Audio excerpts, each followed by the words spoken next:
अस्सलाम वालेकुम friends, welcome to மாட்டு வண்டி பசங்க. இன்னைக்கு நம்ம வந்து ஒரு சூப்பரான விஷயத்தோட வந்திருக்கோம். ஃபைனலி நம்ம எதிர்பார்த்த அந்த கூகுள் ஆட்சன்ஸோட அந்த பின் வந்து வரும்னு சொல்லி இதுக்காக தான் நம்ம ரொம்ப நாளா வெயிட் பண்ணிட்டு இருந்தோம்.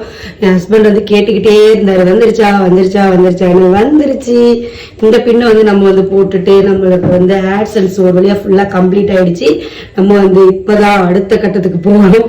எவ்வளவு நாளோட உழைப்பு தெரியுமா? ஒரு எட்டு வருஷத்தோட உழைப்பு. இதுக்கு 10 வருஷத்துக்கு முன்னாடியே நாங்க வந்து மானிட்டேஷன் வந்து கிடைச்சிச்சு. அப்ப எங்களுக்கு அதோட அது தெரியாம என்ன போடணும் எப்படி போடணும்னு தெரியாமலே விட்டாங்க. அப்ப யூடியூப்பை பத்தி எதுவுமே எங்களுக்கு தெரியாது. இப்போ வந்து மக்களாகி உங்களுக்கும் யூடியூபுக்கும் நாங்கள் வந்து ரொம்ப நன்றி சொல்றதுக்கான ஒரு வீடியோ தான். தேங்க்யூ யூடியூப் அண்ட் தேங்க்யூ மக்களே. உங்களோட சப்போர்ட்டால தான் நாங்கள் வந்து அடுத்தடுத்த கட்டத்துக்கு ரொம்ப ஈஸியா போய்கிட்டு இருக்கோம். இன்னுமே நாங்கள் நிறைய பண்ணணும். இன்னுமே உங்களோட ஃபுல் சப்போர்ட்டை எங்களுக்கு கொடுங்க. அஸ்ஸலாமு அலைக்கும்.